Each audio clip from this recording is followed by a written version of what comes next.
ओम श्री गुरुवे नमः। ओम श्री गणेशाय नमः।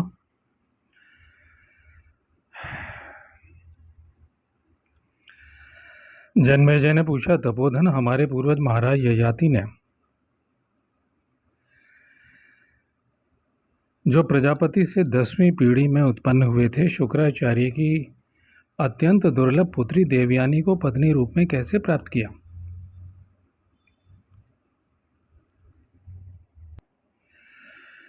शुक्राचार्य एक शरीर से आकाश में है, जो शुक्र तारा हम कहते हैं, और दूसरे शरीर से सूक्ष्म जगत में सशरीर उपस्थित हैं देवलोक में, और तीसरे स्वरूप से संपूर्ण भूत प्राणियों में जो वीर्य होता है, उसके पीछे जो प्राण शक्ति होती है, ओज कहते हैं उसे। ओज रूप से प्रत्येक प्राणी के जड़ और चेतन में, अर्थात जो फूलों की परागण क्रिया होती है उसमें भी, समस्त प्राणियों में, इस अनंत ब्रह्मांड के समस्त भूत प्राणियों में शुक्राचार्य ओज रूप से विद्यमान है। स्त्री पुरुष का जो मिलन होता है, और स्त्रियों में भी वो रज के रूप में विद्यमान है। जन्म कुंडली में भी वो बृहस्पति के समक्ष रहते हैं। जब वो शुक्र बृहस्पति के घर में होता है तो क्रूरतापूर्ण हो जाते हैं, अपने घर में होता है, अपने स्थान पे होता है तो सुख सौभाग्य की प्राप्ति होती है। अब आगे बढ़ते हैं शुक्राचार्य के विषय में। तो उनकी पुत्री, अत्यंत दुर्लभ पुत्री देवयानी को पत्नी रूप में कैसे प्राप्त किया, मैं इस वृत्तांत को विस्तार से सुनना चाहता हूँ। आप मुझसे सभी वंश प्रवर्तक राजाओं का क्रमशः पृथक पृथक वर्णन कीजिए। वैशंपायन जी ने कहा, जन्मेजय, राजा ययाति देवराज इंद्र के समान तेजस्वी थे। पूर्व काल में शुक्राचार्य और बृहस्पति राक्षसों के राजा हैं। ययाति ने पूर्व काल में शुक्राचार्य और बृहस्पति ने ययाति का अपनी अपनी कन्या के पति के रूप में जिस प्रकार वर्ण किया था, वह सब प्रसंग में तुम्हारे पूछने पर मैं तुमसे कहूँगा। साथ ही यह भी बताऊँगा कि नहुष नंदन ययाति तथा देवयानी का संयोग किस प्रकार हुआ था। एक समय चराचर प्राणियों सहित समस्त त्रिलोकी के ऐश्वर्य के लिए देवता और असुरों में परस्पर बड़ा भारी संघर्ष हुआ। उसमें विजय पाने की इच्छा से देवताओं ने अंगिरा मुनि के पुत्र बृहस्पति का पुरोहित के पद पर वर्ण किया, और दैत्यों ने शुक्राचार्य को पुरोहित बनाया। वे दोनों ब्राह्मण सदा आपस में बहुत लांग डांट रखते थे। देवताओं ने उस युद्ध में आए हुए जिन दानवों को मारा था, उन्हें शुक्राचार्य ने अपनी संजीवनी विद्या के बल से पुनः जीवित कर दिया।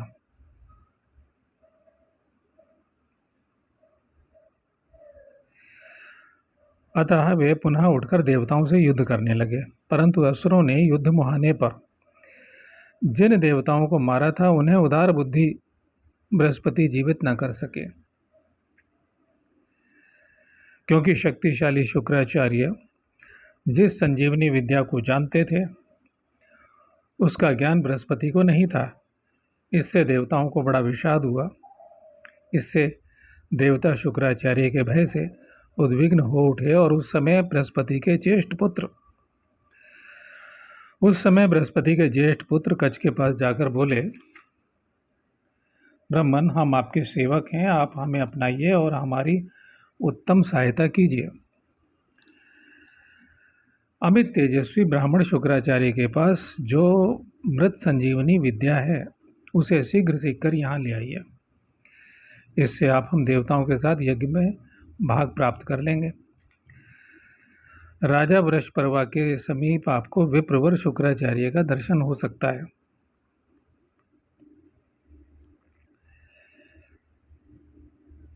वहाँ रहकर आप दानवों की रक्षा करते हैं, जो दानव नहीं है उनकी रक्षा नहीं करते। वे वहाँ रह करके दानवों की रक्षा करते हैं, जो दानव नहीं है उनकी रक्षा नहीं करते। आपकी अभी नई अवस्था है, अतः आप शुक्राचार्य की आराधना करके उन्हें प्रसन्न करने में समर्थ हैं। उन महात्मा की एक प्यारी पुत्री का नाम देवयानी है। उसे अपनी सेवाओं द्वारा आप ही प्रसन्न कर सकते हैं, दूसरा कोई इसमें समर्थ नहीं है। अपने शील, स्वभाव, उदारता, मधुर व्यवहार, सदाचार तथा इंद्रिय संयम के द्वारा देवयानी को संतुष्ट कर लेने पर आप निश्चय ही उस विद्या को प्राप्त कर लेंगे। तब बहुत अच्छा कहकर बृहस्पति का पुत्र कच्छ देवताओं से सम्मानित होकर वहां से बृहस्पति के समीप गए। राजन, देवताओं के भेजे हुए कच्छ तुरंत दानवराज बृहस्पति के नगर में जाकर शुक्राचार्य से मिले और इस प्रकार बोले, भगवान, मैं अंगिरा ऋषि का पौत्र तथा साक्षात बृहस्पति का पुत्र हूँ। मेरा नाम कच्छ है। आप मुझे अपने शिष्य के रूप में ग्रहण करें। ब्रह्मन, आप ही मेरे गुरु हैं। मैं आपके समीप रहकर 1000 वर्षों तक उत्तम ब्रह्मचर्य पालन करूँगा। इसके लिए आप मुझे अनुमति दें। अब देखिए, शिष्य बनने का ये तरीका बताया है।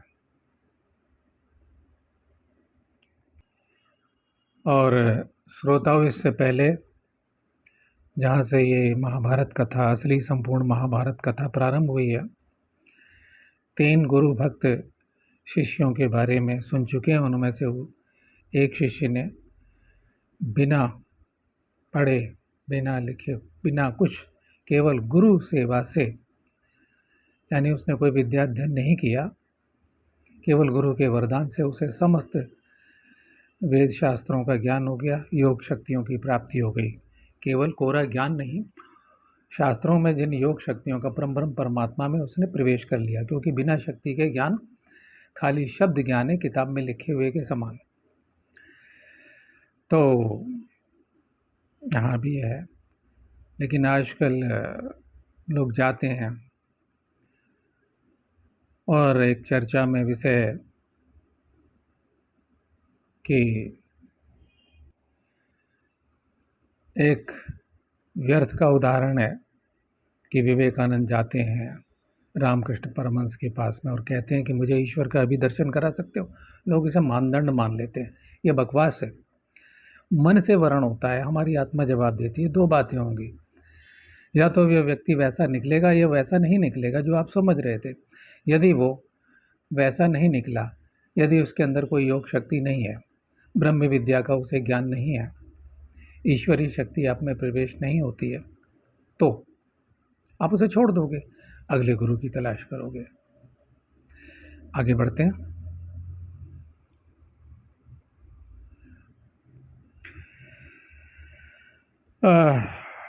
शुक्राचार्य ने कहा, कच्छ, तुम्हारा भली भांति स्वागत है। मैं तुम्हारी प्रार्थना स्वीकार करता हूँ।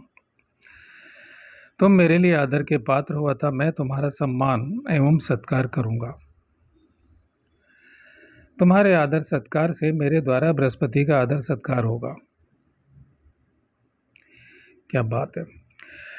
वैशंपायन जी कहते हैं, तब कच्छ ने बहुत अच्छा कहकर महाकांतिवान कवि पुत्र शुक्राचार्य के आदेश के अनुसार स्वयं ब्रह्मचर्य व्रत धारण किया। जन्मेजय नियत समय तक के लिए व्रत की दीक्षा लेने वाले कच्छ को शुक्राचार्य ने भली भांति अपना लिया। कच्छ आचार्य शुक्र तथा उनकी पुत्री देवयानी दोनों की नित्य आराधना करने लगे। वे नवयुवक थे और जवानी में प्रिय लगने वाले कार्य गायन और नृत्य करके तथा भांति भांति के बाजे बजाकर देवयानी को संतुष्ट रखते थे। अब गौर कीजिए, यहाँ तक दोनों के मन में कुछ नहीं है, लेकिन वो जो कर रहे हैं, दोनों युवा हैं, दोनों जवान हैं। देवयानी भी नियम पूर्वक ब्रह्मचर्य धारण करने वाले कच्छ के ही समीप रहकर गाती थी और आमोद प्रमोद करती हुई एकांत में उनकी सेवा करती थी। अभी अपने मन से कर रही है, क्योंकि गुरु की बेटी है और ये उसे संतुष्ट करने में लगे हुए हैं। क्या शब्द हैं वे। नवयुवक थे और जवानी में प्रिय लगने वाले कार्य। जवानी में क्या कार्य अच्छे लगते हैं और उस समय में गायन और नृत्य तथा भांति भांति के बाजे बजाकर जो भी वाद्य यंत्र होते हैं देवयानी को संतुष्ट रखते थे। ये अपना धर्म समझते हुए वो सब कर रहे हैं। और देवयानी भी नियम पूर्वक ब्रह्मचर्य व्रत धारण करने वाले कच्छ के समीप ही रहकर गाती थी और आमोद प्रमोद करती हुई एकांत में उनकी सेवा करती थी। अब उसका सेवा करने का कोई धर्म नहीं है कि उसकी सहायता करना सेवा, उसका धर्म है, यहाँ तक ये है। इस पर आप विचार करें, यह शास्त्र का निर्णय अभी आपके सामने आ जाएगा। इस प्रकार वहाँ रहकर ब्रह्मचर्य व्रत का पालन करते हुए कच्छ को 500 वर्ष व्यतीत हो गए। देखिए, ये सतयुग से भी पहले, सतयुग के पूर्वारंभ की कथाएं हैं और ये हमारा इतिहास है। क्योंकि ये आप जो कुछ देख रहे हैं, जो कुछ पढ़ रहे हैं, और मैं हमेशा बता रहा हूँ, बिल्कुल वैसा का वैसा ऐसा लगता है कि जैसे आज हो रहा हो। जो बातें हैं, जो संवाद हैं, जो दृश्य हैं, बिल्कुल वैसे के वैसे हैं और मनुष्य के मन की स्थिति बिल्कुल वैसी ही है। चलिए, सर्वोच्च स्थितियाँ जो ब्रह्म की होती हैं, ब्रह्म ज्ञानियों की होती हैं, ब्रह्म अवस्था की होती हैं, वो भी इसमें कही गई हैं। तो 500 वर्ष, इसलिए 500 वर्ष कोई आश्चर्य करने की बात नहीं है। आज भी हमारी उत्तराखंड की गुफाओं में, ये तिब्बत की गुफाओं में हजारों साल के योगी हैं और आयु उनकी थम चुकी है, तो ऐसे वो मिल जाते हैं योगी। तब दानवों को यह बात मालूम हुई। तदंतर कच्छ को वन के एकांत प्रदेश में अकेले गौएं चराते देखकर बृहस्पति के द्वेष से संजीवनी विद्या की रक्षा के लिए क्रोध में भरे हुए दानवों ने कच्छ को मार डाला। जन्मेजय जब देवयानी देखा गौएं तो वन में लौट आई हैं और उनके साथ में कच्छ नहीं है, तब उसने उस समय अपने पिता से इस प्रकार कहा। देवयानी बोली, प्रभु, आपने अग्निहोत्र की कर लिया और सूर्य देव भी अस्ताचल को चले गए। गौएं भी आज बिना रक्षक के ही लौट आई हैं तात, जो तो भी कच्छ नहीं दिखाई देते। पिताजी, अवश्य ही कच्छ या तो मारे गए हैं या मर गए हैं। मैं आपसे सच कहती हूँ, उनके बिना मैं जीवित नहीं रह सकूंगी। अभी ये जो शब्द हैं एक प्रेमिका के शब्द हैं और शास्त्र बड़ी स्पष्ट घोषणा कर रहा है, क्योंकि ज्यों का त्यों वर्णन हो रहा है, यहाँ तक कुछ नहीं, लेकिन अब बिल्कुल स्पष्ट हो गया है कि उनकी भावनाएं अंदर क्या हैं। शुक्राचार्य ने कहा, बेटी चिंता ना करो, मैं अभी आओ इस प्रकार कहकर बुलाता हूँ, मरे हुए कुछ कच्छ को जीवित कर देता हूँ। मतलब उन्होंने ऐसे सामान्य लिया कि यदि मर भी गया होगा तो जीवित कर देता हूँ। ऐसा कहकर उन्होंने संजीवनी विद्या का प्रयोग किया और कच्छ को पुकारा। फिर तो गुरु के पुकारने पर कच्छ विद्या के प्रभाव से हृष्ट पुष्ट हो कुत्तों के शरीर फाड़ फाड़ कर निकल आए और वहां प्रकट हो गए।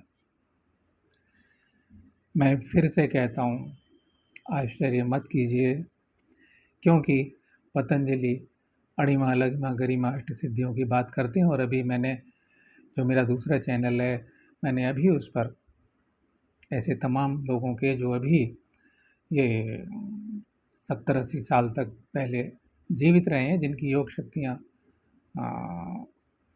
आश्चर्यजनक है, असीम शक्तियों संपन्न है, जो सब कुछ कर सकते हैं, अभी जीवित रहे हैं। ये इस समय ऐसे लोग नहीं हैं, लेकिन वो छुपे हुए हैं जो हैं।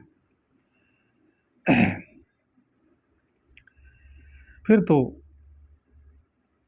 इसके बाद उन्हें देखते ही देवयानी ने पूछा, आज आपने लौटने में विलंब क्यों किया?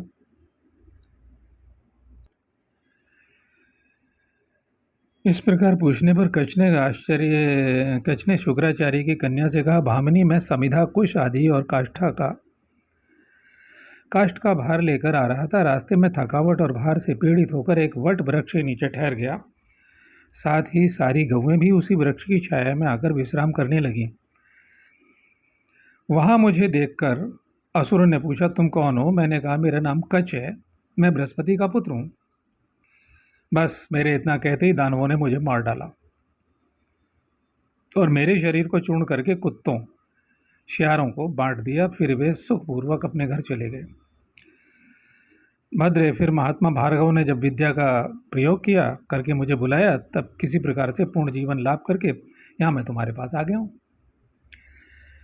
तो ये एक नाम भार्गव भी है, भार्गव, शुक्राचार्य का नाम भार्गव है। और इन्हीं भार्गव ऋषि से भीष्म पितामह ने प्रथम योग विद्या ग्रहण की थी और अस्त्र विद्या भी। दूसरे गुरु उनके, ये आगे कथा आएगी, परशुराम थे, जिनसे दिव्यास्त्र की विद्या उन्होंने ग्रहण की थी। तो